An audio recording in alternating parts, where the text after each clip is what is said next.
Knight here with another special report. If any fictional product is the perfect microcosm of a game's theme, style, and general vibe, it's Fallout's Nuka Cola. In that one little Coke satire, you've got runaway commercialism, greed, murder, and the military-industrial complex. The brand's overall motif blends several futurist styles, including atom punk, ray gun gothic, googie, and several more. It really does encapsulate the series as a whole. But how did this humble little beverage with 120% of your daily recommended sugar become the world's most popular drink before, during, and after nuclear Armageddon? Let's take a look. Nuka Cola's history is a neat analog to a certain real-life Georgia-based soda behemoth. Coke's John Stiff Pemberton was a pharmacist, while Nuka Cola's John Caleb Bradburton was a chemist, both of them creating what become the globe's predominant carbonated beverage. Even their marketing was eerily similar. Coke's original formula included cocaine and caffeine, leading to its promotion as a healthy tonic.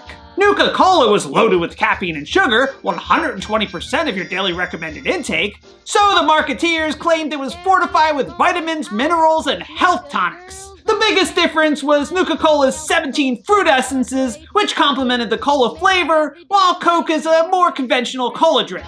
But their business practices followed the same playbook. Like Coke, Nuka Cola would buy out smaller competitors and rebrand them, like the Nuka Cherry and Grape variants. When a larger rival, like Sunset Sarsaparilla, refused to sell, Nuka Cola released a similar beverage in an attempt to bankrupt the competition through good old-fashioned cutthroat capitalism. When Nuka Cola debuted in 2044, it quickly became the most popular beverage on Earth. And its market saturation was so great that even when nuclear war wiped out civilization, Nuka Cola bottles and paraphernalia still litter the post-apocalyptic landscape hundreds of years later. While Nuka Cola bottle caps are the default currency. In 2077, the same year as the Great War, Nuka Cola lost a patent litigation suit over the shape of their bottles, and as a result they switched over to the rocket design you see throughout Fallout 4. To fit the atomic age motif, they also introduced the Nuka Cola Girl, a beautiful spokesmodel clad in a skimpy spacesuit and armed with a ray gun ripped straight out of 50s era sci-fi. Zap your thirst! The Nuka Cola Girl epitomized the game's original inspiration, a kitschy style based on 50s space-age futurism. So you've got futurist offshoots like Googie, which celebrated car culture and atomic-age jets and rockets. There's Ray Gun Gothic, which borrowed elements of Googie, Streamlined Modern, and Art Deco. And there's cyberpunk offshoots like Atom Punk, a retro-futuristic movement which creates nostalgia for a future that never was. It's a high-tech future as filtered through the lens of the 1950s, from its decor to early sci-fi like Forbidden Planet. The Nuka Cola Girl is ripped straight from these B-grade science fiction pictures. And with a sleek new bottle design and a kitschy futuristic style, Nuka Cola soared in popularity. Prior to its redesign, the company underwent a dramatic overhaul when Nuka Cola's founder, John Caleb Bradburton, agreed to develop weapons for the US military. At the time, the US and China were engaged in a costly war for the last remaining resources on Earth, and by 2076, they'd reached an impasse. Desperate to tip the scales, the US military turned to Nuka Cola for help developing chemical and biological weapons. Switching from beverage to weapons research didn't sit well with everyone, and the most talented beverageer, Ruth Levitt, would continually clash with her superior Rex Meacham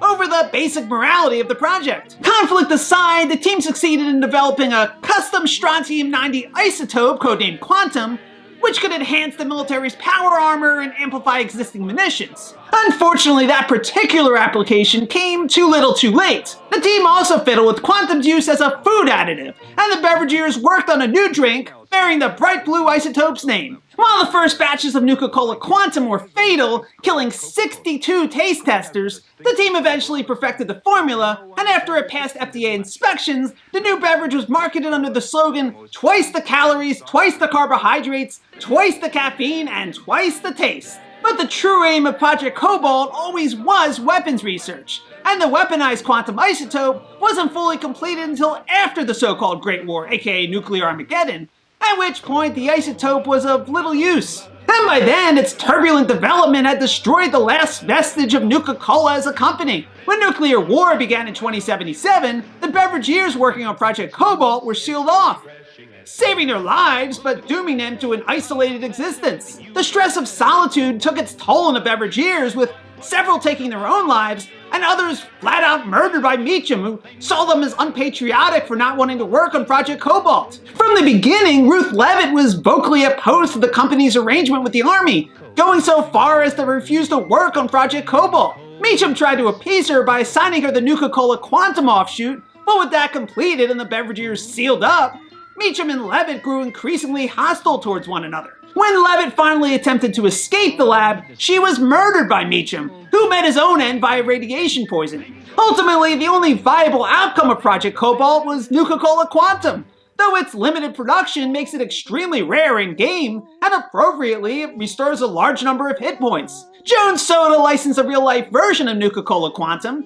which appeared in limited quantities at Target. But for all the drink's fictional prestige, Jones made no attempt to replicate its rocket ship design, and the beverage is a duplicate of the company's berry lemonade soda with a new label. It's not bad by any means, its sugar levels aren't as comically high as the game's, but it's nothing special. Just another random fruity soda with a fancy license.